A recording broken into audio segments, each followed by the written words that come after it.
Cəfər Cabbarlı adına Azərbaycan Film Kinostudiyasının ərazisində partlayış baş verib. Hadisə ilə əlaqədar əraziyə Fövqəladə Hallar Nazirliyinin qüvvələri cəlb olunub. Hazırda yanğının tam söndürülməsi istiqamətində əməliyyat davam edir.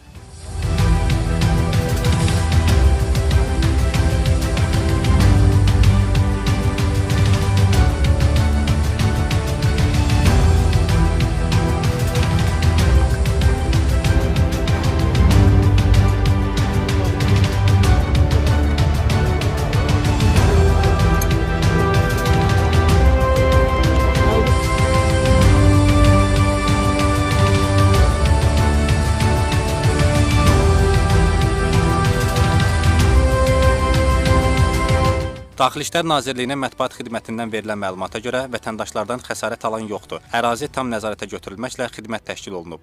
Yanğının söndürülməsi istiqamətində tədbirlər görülür.